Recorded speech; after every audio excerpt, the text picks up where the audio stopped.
Bienvenue dans cette nouvelle exploration. Aujourd'hui, on va s'attaquer à deux termes qu'on entend beaucoup, parfois un peu mélangés, quoi. Cinéma de genre et série B. On a regardé un peu les documents qu'on avait, des synthèses, une transcription vidéo, pour essayer d'y voir plus clair. Notre but, aller un peu au-delà des définitions qu'on trouve partout. Essayer de piller ce qu'il y a derrière ces étiquettes. Qu'est-ce qui fait qu'un film est vraiment de genre? Et puis l'histoire de la série B, c'est assez dingue, non? Comment on passe d'un truc purement économique à Hollywood à une sorte de label qui veut tout et rien dire aujourd'hui? Allons-y? C'est exactement ça. Et les sources, justement, elles nous donnent pas mal de clés. Une définition du cinéma de genre assez large, avec plein de catégories. Et puis surtout, oui, cette histoire détaillée de la série B.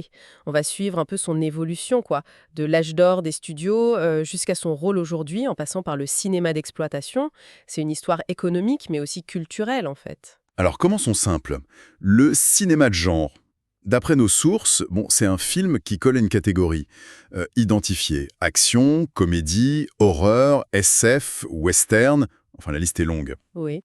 Souvent, on l'associe au divertissement populaire, parfois même directement à la série B. Mais les documents insistent, c'est pas forcément l'inverse du cinéma d'auteur. Ça, c'est intéressant comme nuance. Tout à fait. Cette idée de genre, c'est d'abord une façon de classer les films, selon des codes narratifs, thématiques ou même visuels, quoi. Les sources listent plein d'exemples. Films de guerre, biopics, historiques, Mhm. avec des sous-genres comme le KPDP, le Shambara japonais, les films de samouraï, là, ou le wuxiapian chinois. Et puis l'épouvante, bien sûr, avec l'horreur, le giallo italien, le slasher, le gore, les zombies. Enfin bon, Ça aide le spectateur à savoir à quoi s'attendre en gros. voilà. Mais ça peut aussi être un peu réducteur, hein. Le plus intéressant, c'est quand les réalisateurs jouent avec ces codes, les détournent ou les dépassent complètement. Et alors, la fameuse série B, là, l'origine, c'est beaucoup plus pragmatique, non? C'était pas une question de style au début, si j'ai bien compris? Exactement. À la base, c'était une catégorie purement économique. Pendant l'âge d'or d'Hollywood, une série B, c'était quoi? C'était un film fait avec un petit budget, sans pub énorme. D'accord. Et surtout, il était fait pour passer en deuxième partie de séance, le fameux double programme ou double feature. Deux films pour le prix d'un billet. C'était hyper courant à l'époque. C'est fou de se dire que ce terme, qui a aujourd'hui plein de sens différents, il vient juste de ça, d'une ligne sur un budget et un programme de cinéma, quoi. C'est ça. Et l'usage, il a complètement changé. Aujourd'hui, série B, ça désigne de façon beaucoup plus vague un film à petit budget, souvent un film de genre. On met un peu de côté le cinéma d'auteur fauché ou l'expérimental. Et c'est un terme un peu ambigu, non? Complètement. Ça peut être péjoratif, genre c'est juste une petite série B, sous-entendu c'est pas terrible, mais ça peut aussi être hyper positif pour parler d'un film qui a une énergie, une liberté qu'on trouve plus dans les grosses machines. Il y a même des blockbusters aujourd'hui qui s'amusent à copier l'esthétique série B. D'accord. Mais il faut retenir que c'est pas un genre en soi. Même si, certains genres comme le western, la SF, l'horreur, le film noir, y étaient très très présents. Alors, revenons à cette histoire. Comment ça a démarré tout ça? Les années 20, la fin du muet. Dès les années 20, en fait, les studios faisaient déjà la différence. Universal, Paramount, et puis Columbia, FBO, qui est devenu RKO plus tard, ils produisaient déjà des films moins chers pour les petites salles. Et puis, il y avait ce qu'on appelait la Poverty Row. La rangée de la pauvreté, c'est ça. Oui, un surnom un peu méprisant pour plein de petits studios indépendants qui tournaient avec presque rien. Ce qui est important, c'est l'échelle. Ces petites boîtes produisaient une quantité énorme de films. Elles façonnaient l'imaginaire collectif avec 3 francs 6 sous, quoi. Et l'arrivée du parlant, ça a été un accélérateur?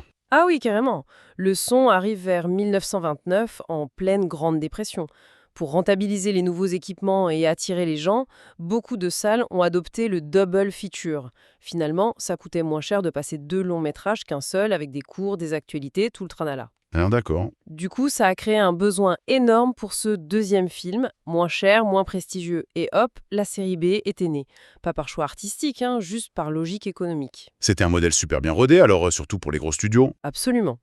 Les Big Five MGM, Paramount, Fox, Warner, RKO, ils ont mis au point un système cynique, le block booking. En gros, si un exploitant voulait le gros film A très attendu, Mhm. il devait louer tout le catalogue de l'année du studio, y compris toutes les séries B. Une sorte de vente forcée, quoi. Très critiquée, mais super rentable pour eux. Et les petits studios de la Poverty Row, eux? Eux, ils fournissaient les cinémas indépendants, ceux qui n'étaient pas liés aux grands studios, via des distributeurs régionaux.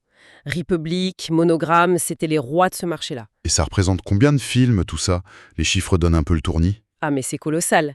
Dans les années 30, on estime que la Poverty Row produisait genre 75% des films qui sortaient, si t'ajoutes les séries B des grands studios. Oui, Oh on dépasse les 4000 films B sur la décennie, hein. facilement. Les sources donnent même des durées moyennes. En 38, un film MGM, c'était 87 minutes. Un film Columbia ou Republic, c'était plutôt 60-65 minutes.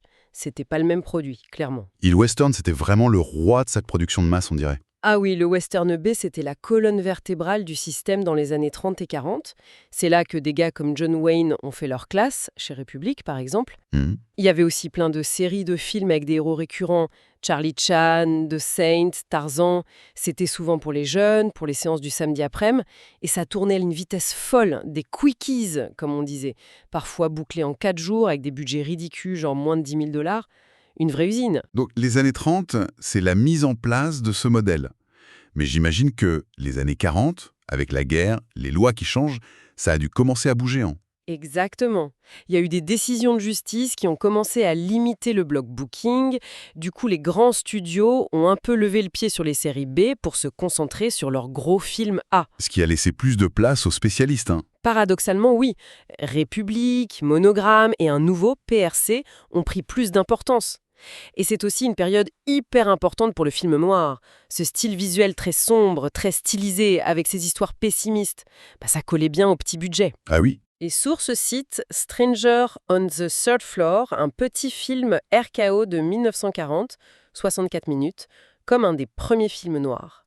C'est fascinant de voir comment une contrainte de budget a pu aider à créer une esthétique aussi forte, aussi influente. C'était pas juste pas cher, c'était différent. Et l'unité d'horreur de Val Luton chez RKO, c'est un peu le même principe, hein, créé avec peu. Absolument. Des films comme La Féline ou Vaudou, c'est devenu légendaire. Ils n'avaient pas beaucoup de sous, alors ils misaient tout sur l'ambiance, la suggestion, l'intelligence du scénario. Pas besoin de montrer des monstres en carton-pâte. La preuve que la série B pouvait être un labo créatif. Exactement. Et un tremplin. Anthony Mann, qui est devenu un grand réalisateur de western et de films noirs, il a commencé là. Mais ce système du double programme, il n'a pas tenu éternellement. Qu'est-ce qu'il a fait tomber? C'est un mélange de choses après la guerre dans les années 50. D'abord, le coup de grâce juridique en 1948, la décision Paramount de la Cour suprême. Ça a interdit le block booking et ça a forcé les studios à vendre leur cinéma. Fini l'intégration verticale. D'accord. Ensuite, la télé. Elle est arrivée en masse dans les foyers. Pourquoi aller voir une petite série B au ciné quand on pouvait voir des vieux films ou des westerns gratos à la maison? Logique. Et puis, les studios eux-mêmes ont compris qu'il valait mieux ressortir leurs anciens succès, les films A, que de continuer à produire des B à la chaîne. Du coup, le double programme a disparu petit à petit à la fin des années 50. Et ça a dû être un choc pour les studios spécialisés. Et pour le terme série B lui-même, j'imagine. Un vrai tremblement de terre. Les studios de la Poverty Row, Republic, Monogram, qui est devenu Allied Artists, ils ont fermé ou ont été rachetés. RKO a mis la clé sous la porte en 57 et le terme série B, il a perdu son sens économique précis. Il est devenu ce qu'il est plus ou moins aujourd'hui, une étiquette pour les films de genre indépendants, à petit budget. Et ce nouveau type de série B, il est devenu un espace pour des choses différentes. Oui, un espace pour des sujets plus audacieux, peut-être plus en phase avec les angoisses de l'époque. On pense au film d'Ida Lupino, une des rares réalisatrices à Hollywood, qui parlait de viol dans Outrage ou de bigamie, des sujets forts. Et bien sûr, toute la SF et l'horreur B des années 50, qui transpirent la peur nucléaire, la paranoïa de la guerre froide, l'Invasion of the Snadzillers, The Amazing Colossal Man. Sans oublier Godzilla qui arrive du Japon et qui cartonne. Et c'est là qu'arrivent des figures comme Roger Corman et des boîtes comme AIP. Le paysage change encore. Tout à fait. American International Pictures, AIP, fondée en 1956. Eux, ils ont tout de suite compris où était le public cible. Les ados et les drive-in, les ciné-parcs, qui explosaient à ce moment-là. Ils produisaient à la chaîne des films hyper fauchés, souvent par deux, avec des titres chocs genre « I was a teenage werewolf ». Le marketing était clé donc. Ah oui, hyper agressif et ciblé. Et Roger Corman est devenu le pape de ce système. Il réalisait, il produisait, pour AIP puis pour sa propre boîte, New World Pictures. Des dizaines de films faits à toute vitesse avec 3 fois rien. Mais surtout, quel découvreur de talent! Coppola, Scorsese, Demme, Nicholson, De Niro, ils ont tous bossé pour lui au début. C'est dingue. Et il y avait aussi William Castle et ses fameux gimmicks. Ça, c'est de la série B qui sort du cadre. Ah, William Castle. Lui, c'était le roi du spectacle. Il avait compris qu'il fallait offrir une expérience unique. Pour Macabre, il offrait une assurance vie au cas où on mourrait de peur. Sérieux? Oui, et pour The Tingler, il avait mis des petits vibreurs sous certains fauteuils qui se déclenchaient au bon moment. C'était presque plus de l'attraction de fête foraine que du cinéma. Les années 60, c'est aussi l'arrivée du film d'exploitation. C'est quoi exactement? Ça se rapproche de la série B? Le mot exploitation existait déjà pour des films un peu limites sur des sujets tabous, drogue, maladie, nudisme, qui passaient hors des circuits normaux. Mais avec le code ACE qui commençait à sérieusement vaciller puis qui a disparu en 68, les portes se sont ouvertes. Ah, Le terme exploitation a alors désigné ces nouvelles séries B qui jouaient à fond sur le sexe. On pense aux nudis de Rossmayer comme Faster, Pussycat, Kill. Sur la violence graphique, le gore, lancé par Hershey Gordon Lewis et son Blood Fist, ou sur d'autres trucs un peu chocs pour attirer le public. Psychose d'Hitchcock en 60, même si c'était un film A, il a été tourné comme une série B et ça a eu une influence énorme, notamment sur le slasher. Et puis, il y avait toutes les importations, les films de la Hammer anglaise, les gialli italiens. Ça a nourri tout ça. Et le cinéma normal, les gros films, comment ils ont interagi avec ça? Il y a eu des allers-retours. D'un côté, des films A, comme Rosemary's Baby de Polanski, produit par William Castle d'ailleurs, ont intégré des éléments d'horreur plus frontaux, mais avec un vernis de prestige. D'accord. Mais l'influence inverse est peut-être plus forte. Prends La Nuit des morts-vivants de Romero, en 68. Film indépendant, noir et blanc, budget ridicule, il a révolutionné l'horreur avec sa violence et son message social. C'est l'esprit B à l'état pur, mais avec un impact culturel énorme. Et Easy Rider l'année suivante? Cas emblématique. Petit budget pour un studio comme Columbia, mais fait par des anciens de chez Corman AIP, Hopper, Fonda, Nicholson. Ça mélangeait des thèmes d'exploitation, drogue, moto, contre-culture, avec une approche plus auteuriste, disons. Et ça a cartonné. Ça a montré au studio qu'il avait un public pour des films différents, même moins chers. C'est le début du nouvel Hollywood. C'est aussi l'époque de la blaxploitation. Exactement. Souvent produite par AIP ou New World, la nouvelle boîte de Corman, des films comme Coffy, Foxy Brown, avec Pam Grier, c'était un phénomène. Mais cette période un peu plus libre, elle n'a pas duré éternellement. L'arrivée des blockbusters a tout changé, c'est ça? Oui, le milieu des années 70, c'est un vrai tournant. Le succès incroyable des Dents de la Mer en 75, de la Guerre des Étoiles en 77, ça a fait exploser les budgets. Surtout les budgets marketing. ah oui. Les studios se sont mis à parier des sommes folles sur quelques films événements. Le coût moyen d'un film est passé de quelques millions à des dizaines, voire des centaines de millions. Et la stratégie, c'est devenu la sortie en saturation. Des milliers d'écrans en même temps. Ça a écrasé tout le reste. Les petits films, les indépendants, c'est devenu très dur pour eux. Et les boîtes comme IP ont disparu ou ont été rachetées. Est-ce que ça a tué l'esprit série B pour autant? Pas complètement, mais il a dû trouver d'autres chemins. Et c'est marrant, c'est une autre technologie qui l'a un peu sauvé. La vidéo, le marché de la location de VHS dans les années 80, puis les DVD, c'était énorme et ça avait besoin de films. Ah, d'accord. C'est devenu un débouché vital pour tous ces petits films de genre qui ne sortaient plus en salle. Et puis la télé par câble aussi, avec ses chaînes spécialisées. Des réalisateurs comme Larry Cohen, Sam Raimi avec Evil Dead, John Waters, ils ont pu continuer à faire leur truc.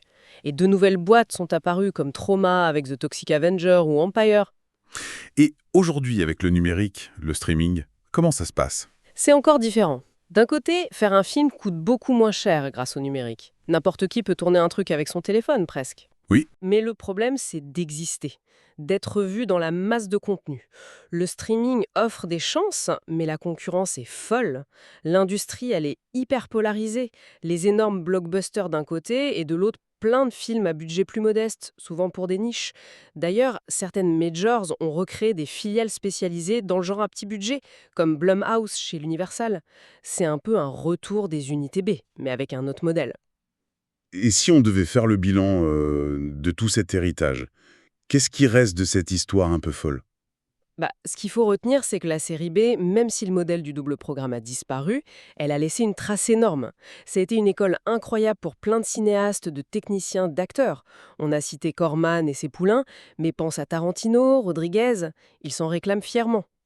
C'est vrai. Ils adorent. L'esprit de la série B, faire beaucoup avec peu, l'énergie, le plaisir du genre, ça continue d'influencer tout le cinéma, de l'indé fauché au blockbuster qui pique des idées. C'est un réservoir d'audace, quoi. Les sources parlent même de série C, les films d'entreprise, éducatifs, et de série Z, alors là, c'est le fond du panier, les films faits avec rien et souvent très mauvais. Ça montre toute la gamme. C'est un parcours vraiment passionnant en fait, de la simple nécessité économique à une étiquette culturelle hyper complexe. La série B et le cinéma de genre, c'est une histoire parallèle mais essentielle du cinéma. C'est clair que c'est pas juste une note en bas de page. Absolument. Le contexte économique a disparu, mais l'esprit, lui, il est toujours là. Cette idée de faire beaucoup avec peu, de jouer avec les règles, d'oser, c'est une leçon qui reste valable. Ça rappelle que l'imagination, l'audace, ça se mesure pas forcément en millions de dollars. Et pour conclure, une petite question pour la route. Avec cette polarisation des budgets qu'on voit aujourd'hui, les films énormes d'un côté et plein de petites productions de l'autre, et avec les nouvelles plateformes qui changent tout, est-ce qu'on n'est pas en train de voir réapparaître, sous une autre forme, une dynamique qui ressemble un peu à celle des films A et B? Comment cet esprit série B pourrait se réinventer à l'ère numérique? Voilà, de quoi réfléchir un peu.